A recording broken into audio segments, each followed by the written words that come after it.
Welcome, everyone. My name is Mona Merhi. Welcome to No Summary, Golden Threads live stream series of conversations with artists that do not fit in a box. For those who may not know, Golden Thread is the first American theater company devoted to plays from or about the Middle East. We are based in San Francisco and will be celebrating our 25th anniversary this year. My name again is Mona Merhi. I'm a writer, theater maker, and critic from Lebanon. I'm currently a doctoral student at the Theater History Research and Criticism program at the University of Washington. I'll be moderating today's session of No Summary, and I am pleased to be in conversation today with Iman Aoun and Melody Brooks, the initiators of Theater from the Streets program, along with Lupe Geherenbeck of Teatro La Comarca and Malika Sarabai of Darpana Academy of Performing Arts, who are also curators of the project. But before going into the project, allow me to introduce both our panelists today. Iman Aoun is an award-winning theater, TV, and movie actress. She holds a bachelor degree in social studies and a diploma in psychodrama. She started her acting career in 1984 with Hakawati Theater Company. She's the co-founder of Ashtar Theater in 1991. Iman has received various notifications for her work from different countries and international organizations and festivals, including the fact of her being recognized as a finalist at the Gilder Coney Award in New York in 2020. She runs Ashtar International Youth Theater Festival since 2012, and she is an international theater of the oppressed trainer. Melody Brooks, our second panelist, is the founder and artistic director of New Perspectives Theater Company. She is an award-winning producer, director, and dramaturg who has been working in the professional theater and various educational institutions for 40 years. Brooks received the 2018 Trailblazing Women and Arts Institutions Award from Rhythm Color Associates and the Spirit of Hope Award in 2015 from Speranza Theater Company for her career-long support of women theater artists. She is a board member with the League of Professional Theater Women and was co-chair of the triennial LPTW Gilder and Coney International Theater Award in 2014 and 2017, and executive producer of the virtual 2020 program. Hello, Melody, and hello, Iman. I'm so happy and thrilled to be here with you and to talk about Theater from the Streets, which is an international pilot program, creating conversations across borders. So tell me more about it, Melody or Iman. Mona, thank you for having us. I'll just do a quick summary of how we created the program, and Iman can certainly, add her thoughts to that. As you mentioned a couple of times, the Gilder Coney International Theater Award is a program run by the League of Professional Theater Women, and it's every 3 years, and it supports women who are not U.S. citizens who are doing work that is artistically acclaimed, but that also has an impact on their communities, and in particularly supporting women. And one of the things that happened in 2020 was that we had to make everything virtual. And so the silver lining of that was that we were able to maintain connections to all the nominees, which had been more difficult in previous years when everything was live. And in pursuit of maintaining those connections and figuring out how to use an international network, we had a meeting in May, which was right when Gaza was being attacked. And so our purpose in coming together was to really look at ways in which we could all work together, but this was a much more immediate need. And we decided that we would have a small group try to come up with a plan for what we could do. And in the meantime, the ceasefire was declared, and at the small group, there were about 8 of us, including Iman, and that as we talked about what we wanted our work as theater artists to do, it became clear that the issues of what was happening on a humanitarian level extended beyond Palestine. And that although Palestine was very much in the news at the moment and ongoing, that there were, in particular, other nominees who were living in areas where we weren't getting the true story, and that there was media bias in, how the issues were presented. There was government oppression in some areas in terms of what was really going on, and that we realized that theater is uniquely suited to tell stories that can show what's going on instead of trying to just tell people. And although all theater is inherently political, that the stories themselves would do the talking for the most part. So that was our initial impulse. Iman, if you want to correct me on anything or add anything to that. Yes, Melody. First of all, thank you so much for this introduction to the idea. And I think that it was really, that was the route that we have taken together. And what I wanted to add only the fact that usually it is not taken for granted that people can come together so often and so easily to work together on one idea. What happened with this project, and although it was still called a pilot project, was immediately the fact that we all felt that there should be an answer to a quest that was put alive on our tables by the reality that we were living. So as Melody was saying, Gaza was under attack when we started to talk, and the Palestinian artists had sent out a call internationally for artistic reaction, a solidarity point of view that would support the people and their oppression. And so that was like the answer immediately, that we should do something, and it has to be theatrical.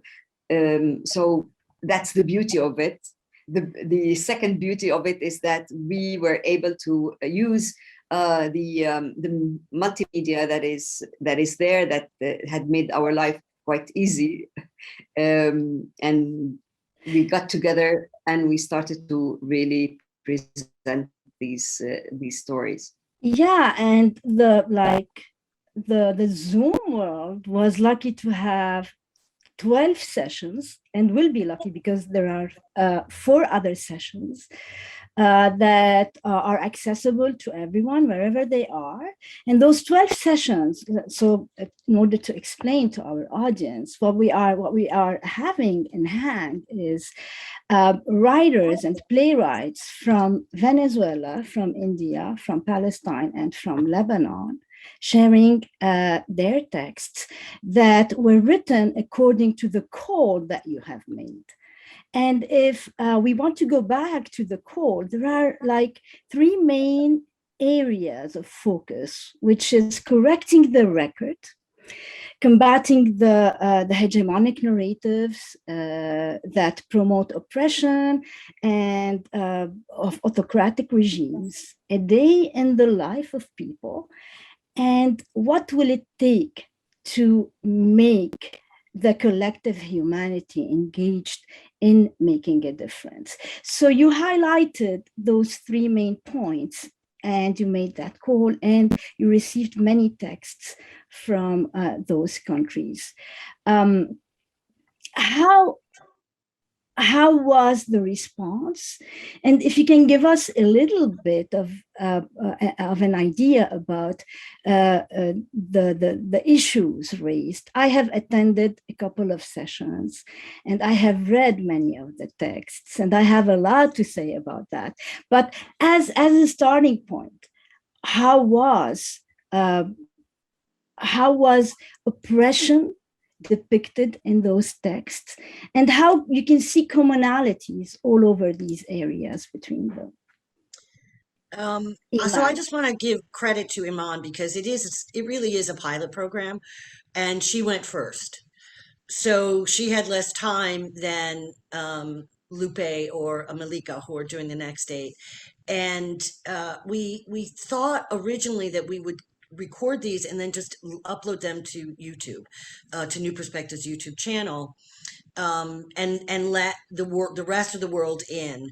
But we discovered in both the technological limitations in Palestine and somewhat in Venezuela, but also that the need for the conversation was much more far-ranging than we thought it would be.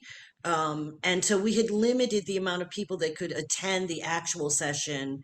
That's been growing, and we've opened the doors a little bit more. But the response has been tremendous. And we're really excited to see where it goes from here. And I'll let Iman talk about the response that she got from the artists, and how, you know, we've seen a range of work, some that's comedic, some that use satire and irony, some that is very graphic, and it's raised a lot of issues both in Palestine, and now that we've finished with Venezuela, there is a lot of commonality because it is the human story, what human beings are actually experiencing. So Iman, you were our guinea pig, as I like to say. It's not necessarily a polite thing to say, but you know, what I just also want to say too is that when we decided to do this, New Perspectives decided that we were just going to do it. We didn't do it through the League of Professional Theater Women, although they are a partner, but we didn't want to get permission.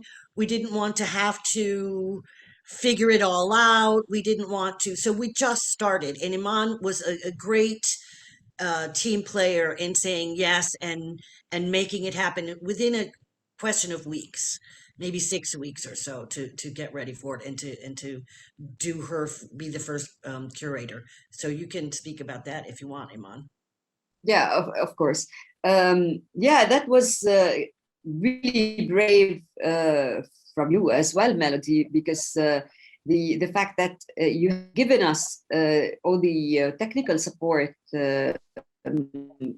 and so for me it was like I had to really act very quickly, and I had to jump on the idea and start to call my colleagues and my friends and put on the call. I translated what had been written in English into Arabic and disseminated, and then different responses started to appear, and some artists even wanted to share 2, 3, 4 pieces, not only one. Like some of them were so excited that there will be people hearing them from around the world, and they wanted, so especially those in Gaza, they felt like hello world, we're here, and thank you, you're hearing us. So that was the feeling, reminding ourselves that it was a time when Gaza was under attack. So they had an urge to tell their story, and this is how we started. So I started to collect. First thing first week was from 3 people from Gaza, and because they were the first to share. And then slowly others came into the light, and I think that if we had more time, we would have also had more developed pieces. But the pieces that were presented, maybe between the first piece and the last piece, there was a piece that was written, that is the Sand Mountain, that was completely and totally different, and it was much more developed. The idea was also taking us towards something new and more abstract, more theatrical in the sense of the writing of the aspect. While some of them were writing about their life, their daily life, like the woman who wrote about the incidents of the attack at her house at night. So there is a variety of issues. But saying this, the other day when I was hearing the presentation from Venezuela for 2 weeks in a row, I was feeling like, yes, there's so much communality there, that as if they are speaking about our life, and many things are alike, just because oppression is oppression everywhere, and we are human beings that have feelings, and so we want to eliminate oppression, and when we raise our voices, then we have a strong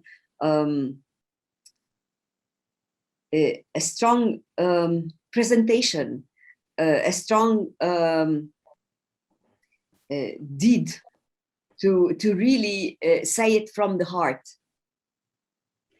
Thank you, Iman. And I have to add to your point, the fact that not only there is a variety of texts and forms and aesthetics, what I was able to read and see, I realized that there is also a variety of forms of oppressions and different layers of oppression. So it wasn't only it didn't fall into binaries of oppressor and the oppressed in the political sense.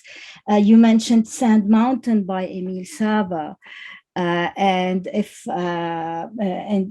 allow me to give one moment to speak about Sand Mountain. It speaks of a woman and a man, and the woman, all what she wants is to create her palace from sand. And it's a very abstract text, by the way, and the end is kind of amazing. And on the other hand, you would find the oppressor of the brother, the religious oppression, the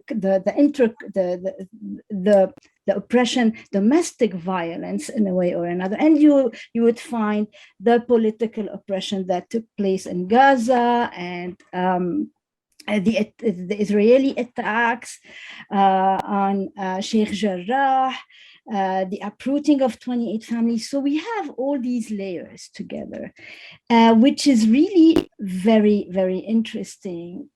What are the different aesthetics that came out? If you want to speak briefly about aesthetics in that sense, when it comes to the text, when it comes to the representation of violence in itself. So Iman, I think did you want to mount it? I was just going to say I just wanted to throw in here too that part of our goals with New Perspectives is, really educating a more Western audience, right? Especially the US and Europe, because we get such a skewed narrative all the time.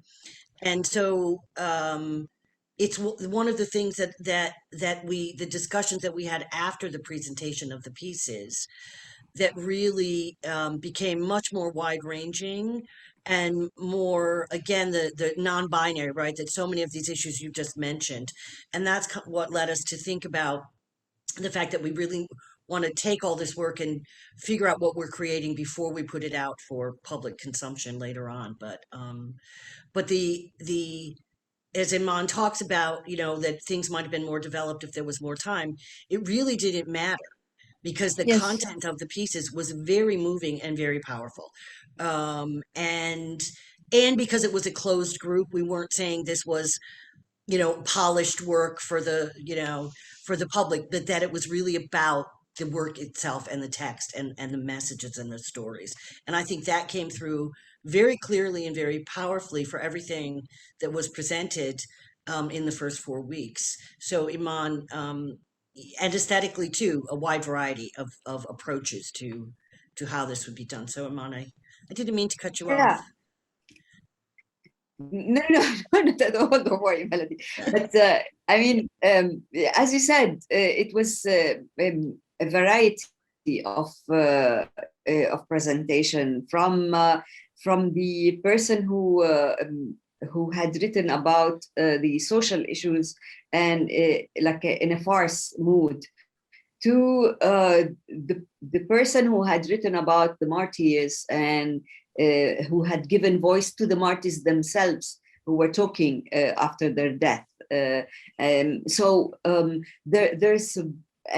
also in the piece, some of them had used more classical use of the writing. Others had used more abstract use of the writing. So it was very rich and very enriching. But I wanted to say something a little bit on the side, but very much connected. This project, this pilot, had also reminded me when we did the Gaza monologues and we disseminated it all over the world, the fact that the stories of the people, the stories from first person story, the very real emotion that comes out and immediately like a reflection to their life, it tells a lot to the people who do not know. Sometimes we put so much censorship on what we want to say and what we don't want to say as artists, because we want to appear really sophisticated on stage.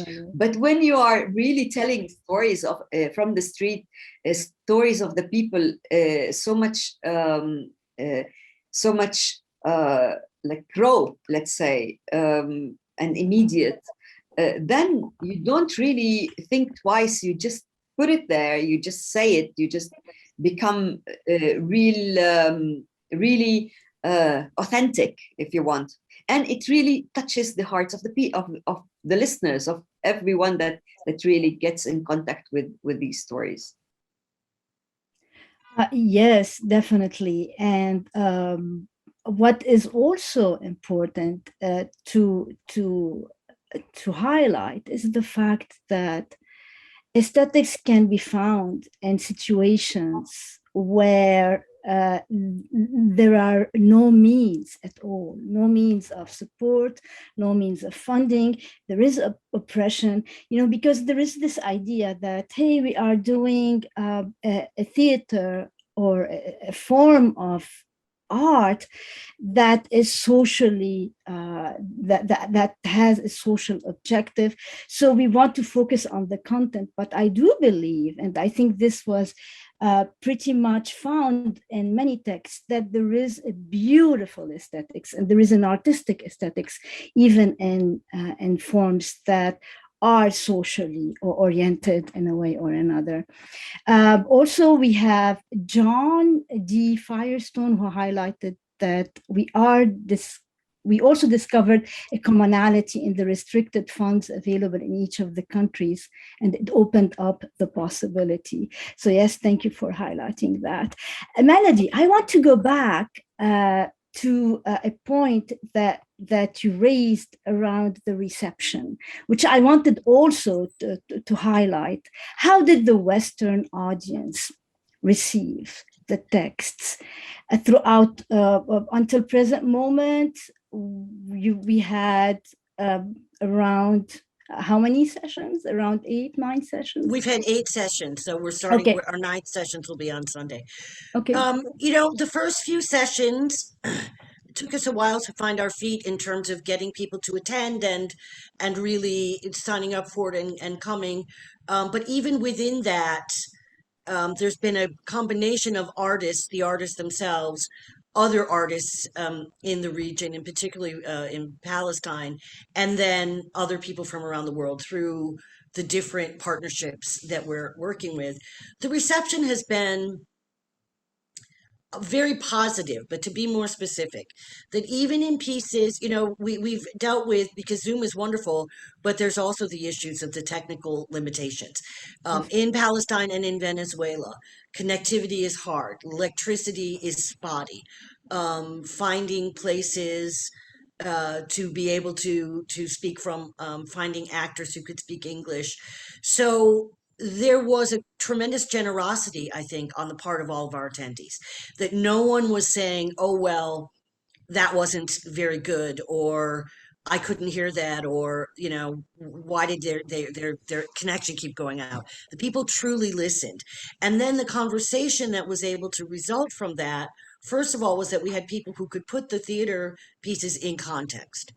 So if there was something that was more abstract or something that wasn't quite clear, either Iman or other moderators and in the Venezuela, Lupe and moderators could say, here's what's going on. And then when we knew that and could see that, we just let the theater pieces all go first. We didn't explain them up front.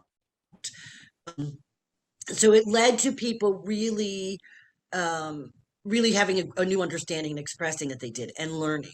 But the other thing for me that was important is that I wanted our conversations to understand the context, to be able to reflect on the power of these theater pieces, but also to find some practical steps that we could take so that when we create our follow up to this, which now things seems to be that there will be different ways of using this material, that we can actually be saying, if everyone in the globe that watches this does this thing, do this, do that, do the other thing. And so we've had a wide ranging discussion.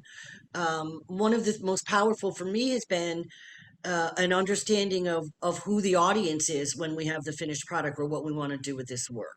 So one suggestion is really targeting universities, theater departments and universities, the next generation, for them not to just understand the work as theater, but to understand the agency they can have as theater artists in making change.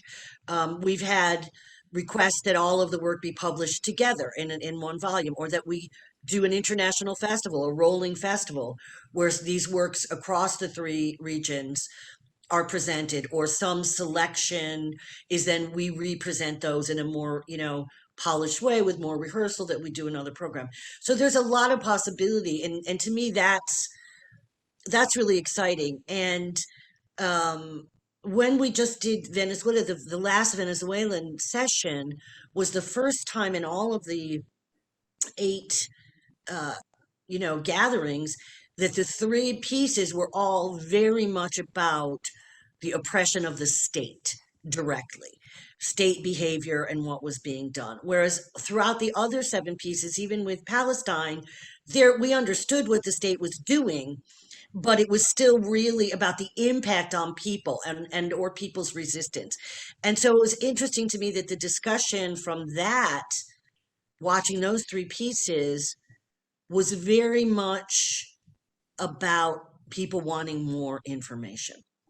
That when we asked for feedback or we asked for people to ask questions, and there was not a lot of them, that the comments were that they felt like that conversation could go on for hours because they were learning so much and that they had never understood at all about the situation in Venezuela. So so that was it was interesting because the pieces still were highly theatrical and different stylized pieces, but that was the one moment. So I'm really curious to see what we get from the pieces in India, because we're less inclined to think of I think the oppression in India, because for so many years um, we didn't see it that way. But with, you know, the Hindu government and the oppression of religious minorities, but now it's extended into defunding of artists, artists really being endangered for speaking out. So I'm curious as to what forms they take as well. Thank you, Melody. I may add Yeah. one more sentence is that the importance of this pilot or this project, let's say, is that it is creating a momentum in following and in getting different countries and different artists like in a network, whether we intentionally we want to create like a network or unintentionally, but we are networking somehow together, and we are getting to know more of each other and of each other's countries. And this continuous getting together in itself is an important artistic factor. Yeah. In a way, what you just said falls in under the point of what will it take to operate a change, and how to what extent is it important to make networking and highlighting all these forms of oppression. Um, and I have to say as well that there is here the role of Gilder Conyi. What was the role of Gilder Conyi in linking you together?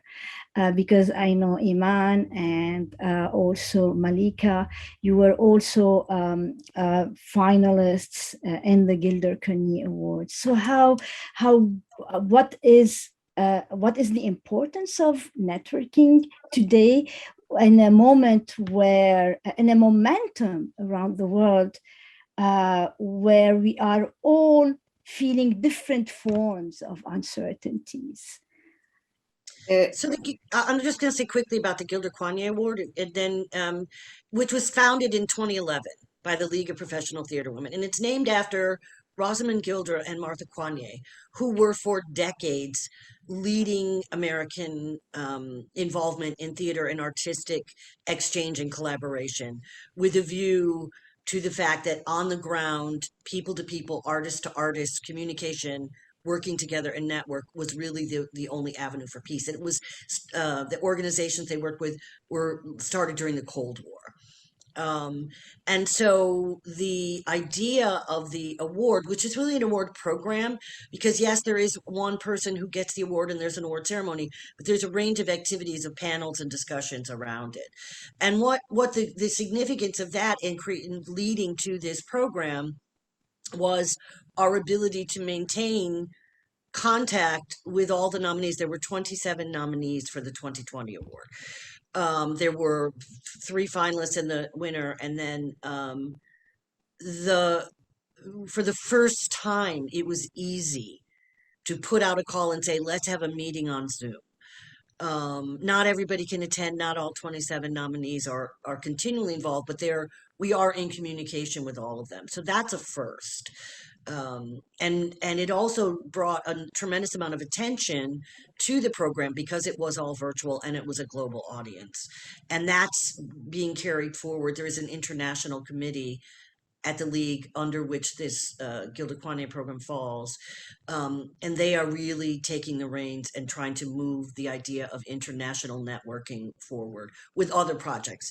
So they're a partner in this one. It's New Perspectives is really doing this, but there's an interconnectedness. Obviously, I'm on the board of the league and involved with the Gilder Kwanye Award. So I think the networking aspect is huge. And Iman, what you just said a few minutes ago is also really important about the momentum. Mhm.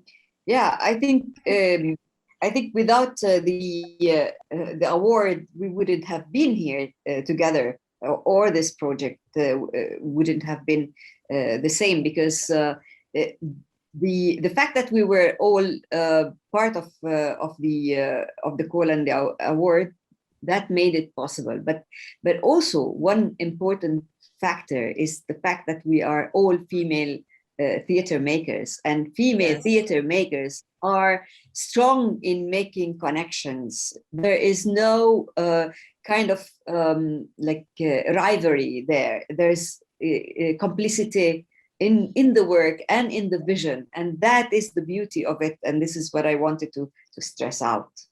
Yes. Yeah, and also this is one of the very few positive aspects of incarceration modes, because we have to act in the virtual world rather than seek other levels.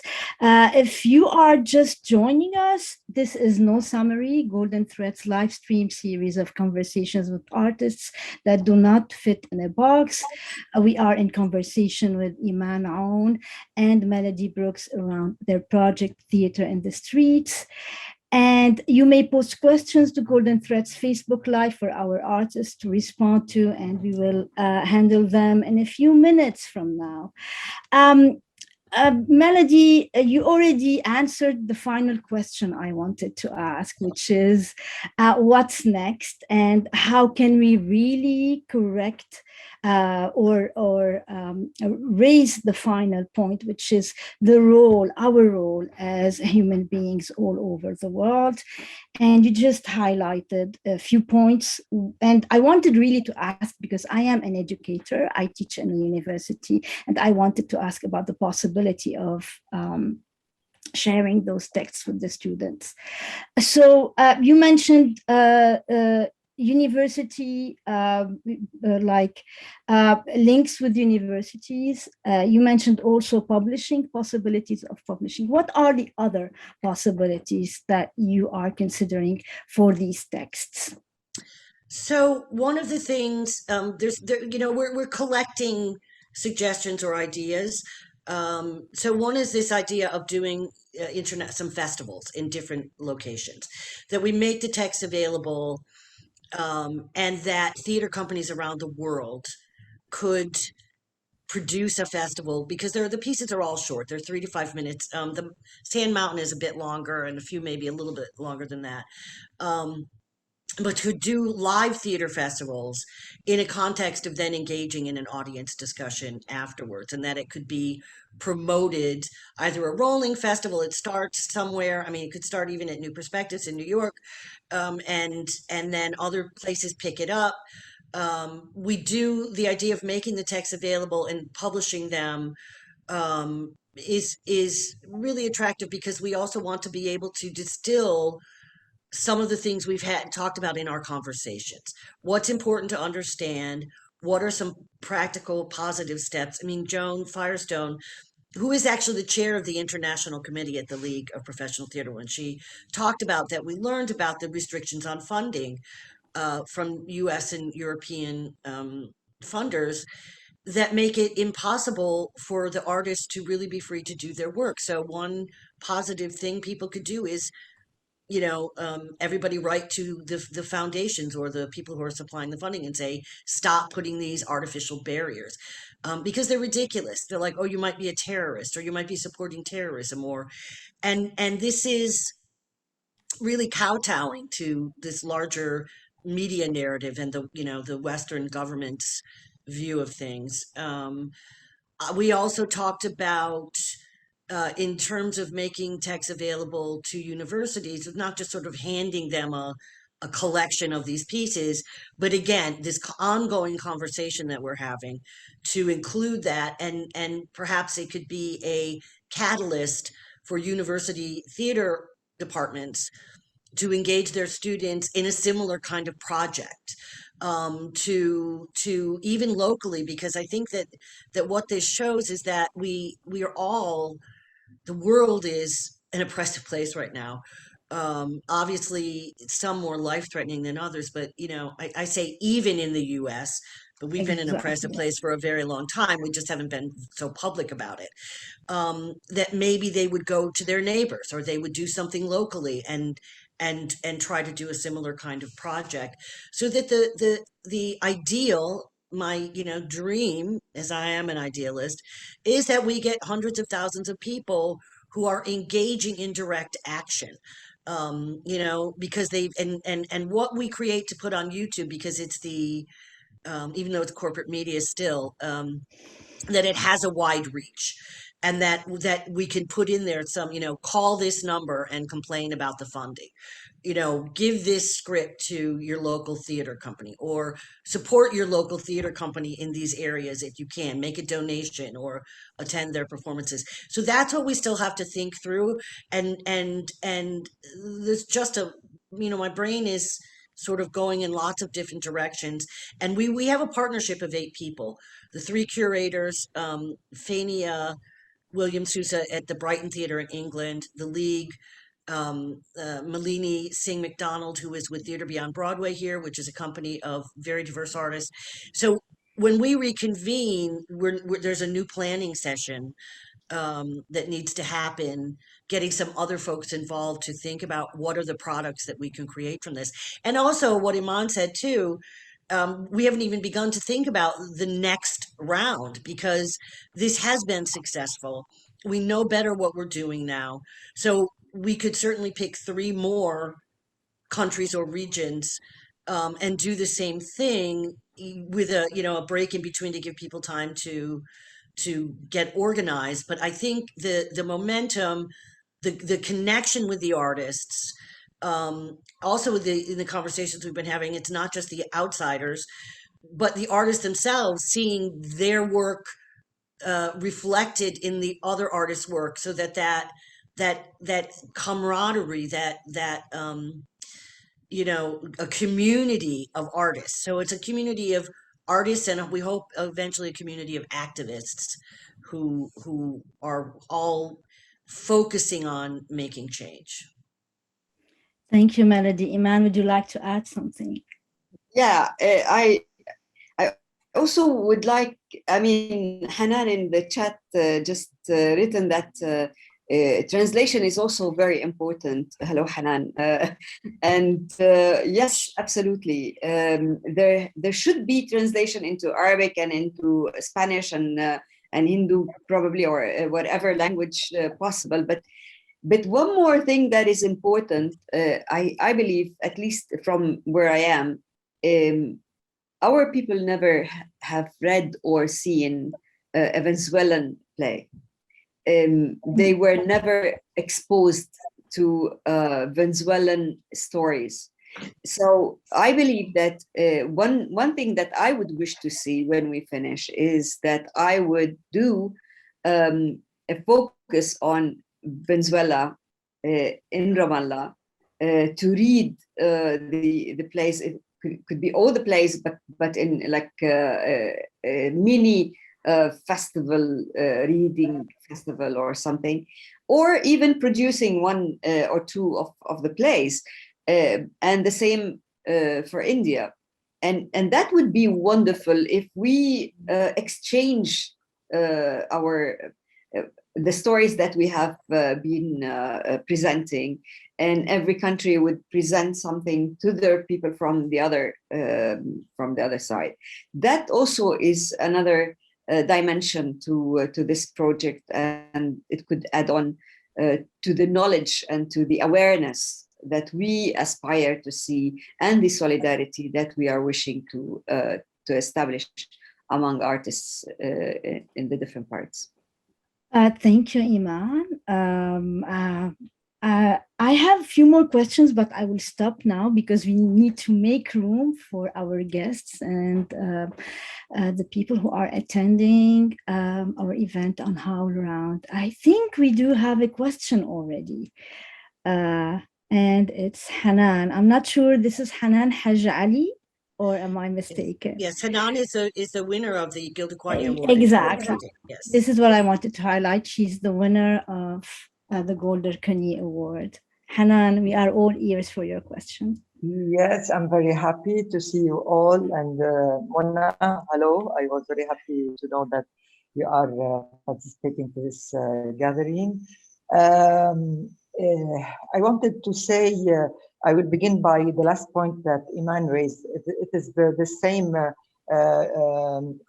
suggestion that I put in the chatting about preceding the dealing with the text with a Zoom with Malika or Iman or Lupe, or together to do a kind of focuses, because, for example, for me it was very interesting to know about what's happening in Venezuela, especially that I saw by chance before the first session and the second session of Venezuela text a documentary about Venezuela, and I was really shocked to see the similarities between the situation of Lebanon, for example, and Venezuela. And it was very, very, very, for me, very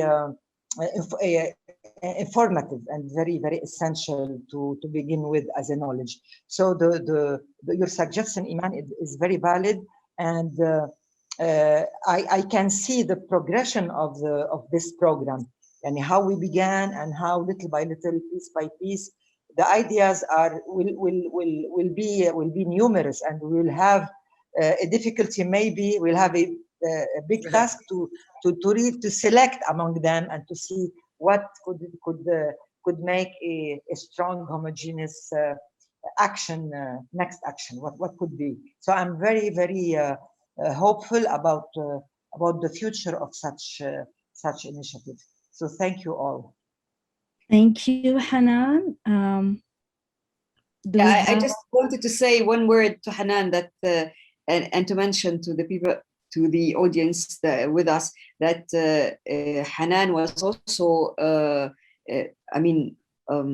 curating the text from Lebanon. We did not talk much about the texts from Lebanon because maybe we were focusing more on Palestine and Venezuela at the moment. But of course, we had also 3 texts from Lebanon that were also very powerful, and they spoke about issues that are either political or social, and one of them was also about the fact that we were living under the COVID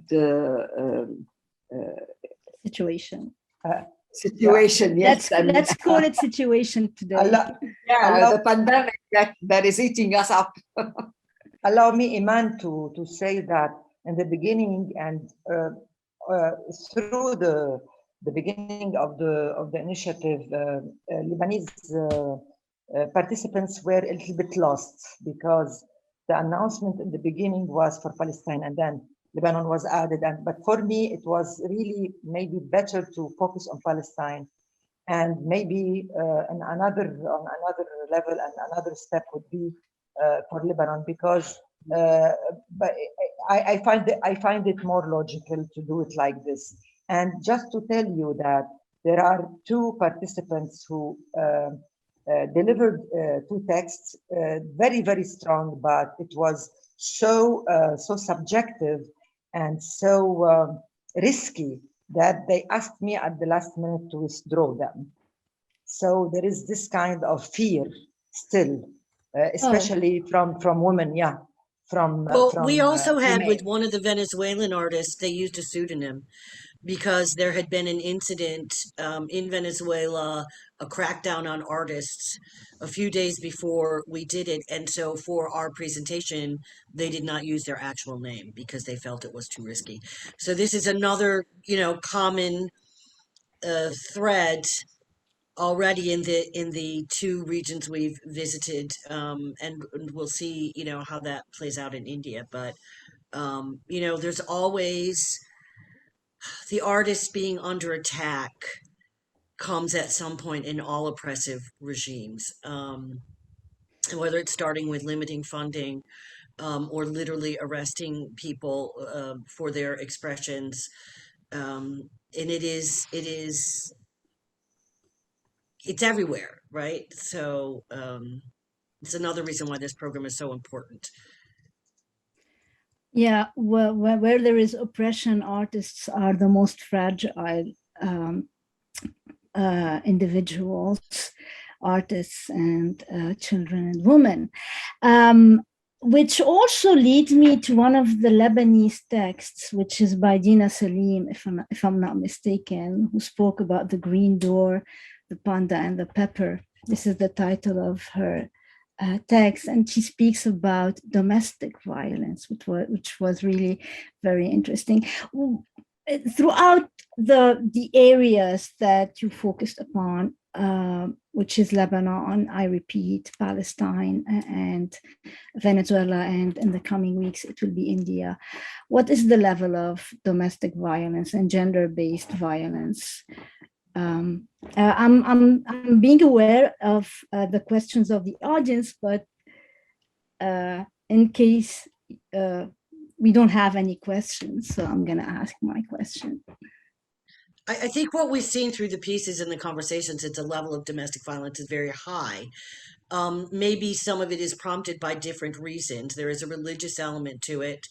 In some cases, there is, we know it anywhere when there's financial difficulty and great distress in a community, domestic violence really increases.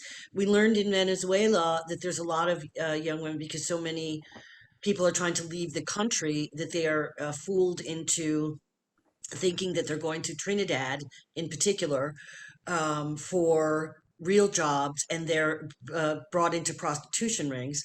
Many of them are murdered, and this came to light because one of the boats that was going to Trinidad sank, and all these young women were killed. And so there's we do three pieces each session, so a total of 12 from each region. But there's clearly, we've only scratched the surface, I think, when it comes to the impact on women. That's been a through line in different ways, but also domestic violence. It is a crisis, and um, and we are all theater women that are working on this project. So it's something maybe to dig into a little more as we move forward with the project as a whole.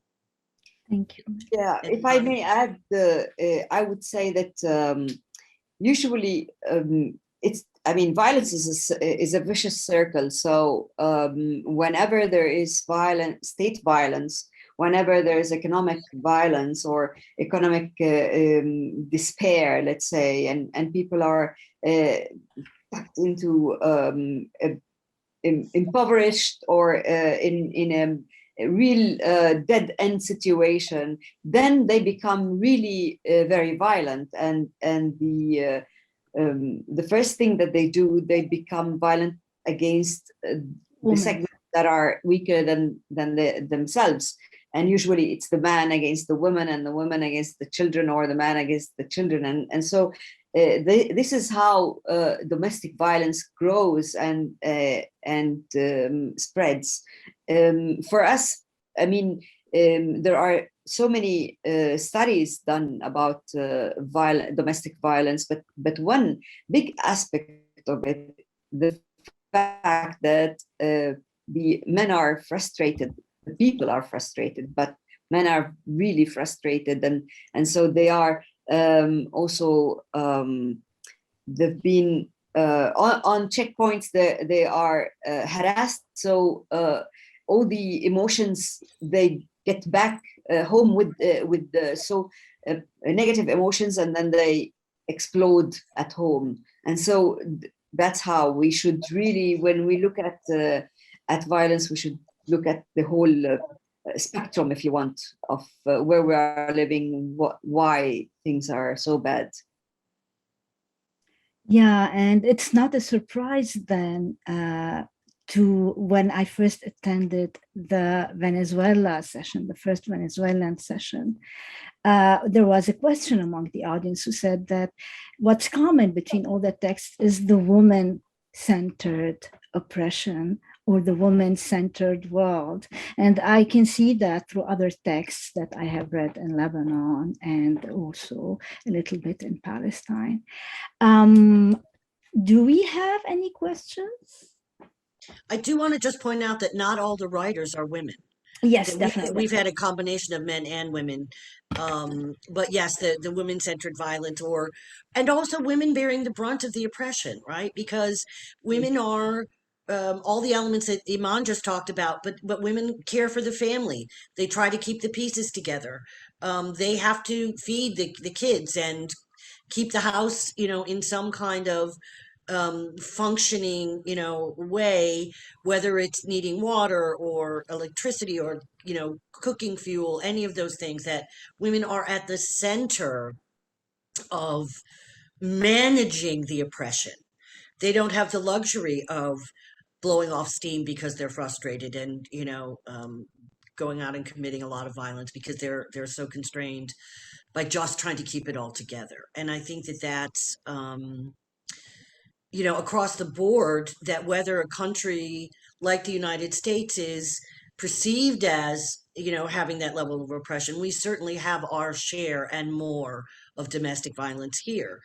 And for many of the same reasons. And so looking at sort of the beginnings of what oppression does to people, and looking at sort of really full-blown complete state oppression in Palestine, Lebanon, and Venezuela could hopefully be a warning, cautionary tale for the rest of the world, that thinks we're immune to this, right? Sahar has a question. Sahar, would you like to ask the question, or shall I? I'm going to ask it. How would they envision the project coming to life in person, if that's something they want to do, and how it can maintain its international aspect? So we've already talked about a couple of ways in which to bring it to life, to do live theater. It is the ultimate goal.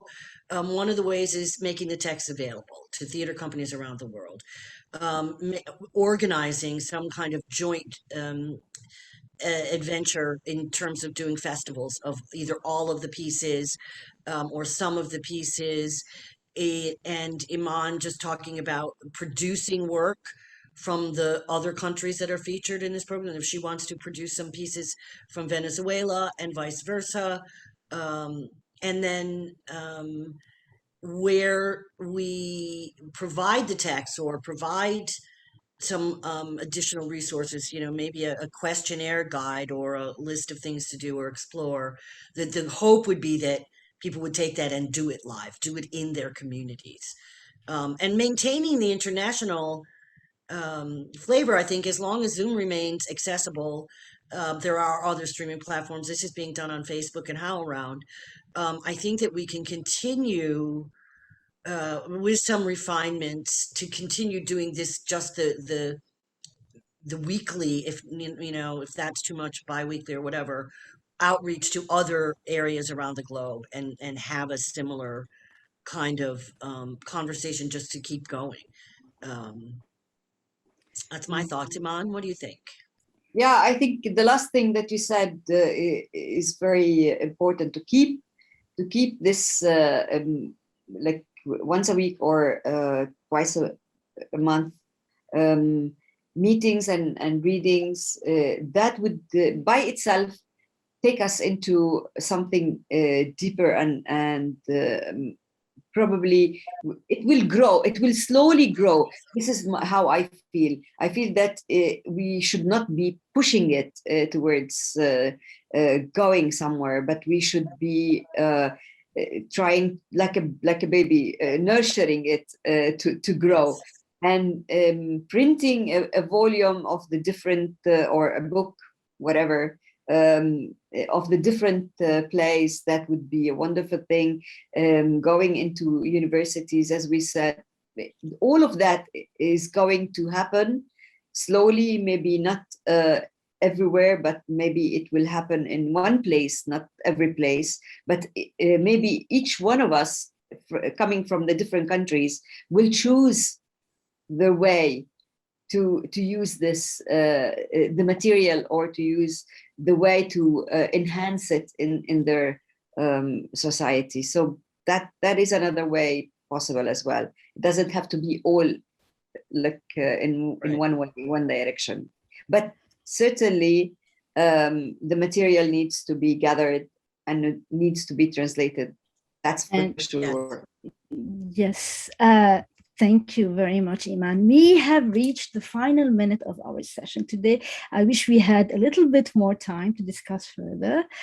Many thanks to our guests, Melody Brooks and Iman Aoun. Please stay connected with Golden Thread by signing up for our weekly email and follow us on Facebook. I'd like to thank HowlRound for hosting this live stream event. Recording of this session will be available on both HowlRound and Golden Thread's websites. And many thanks also to our live stream technician, Wendy Reyes and Chris Steele, for managing the live stream on Golden Thread's Facebook page. And many thanks to all the people who attended this session. And thank you for joining us today. Goodbye, and maybe see you next time. Bye. Thank you. Thank you.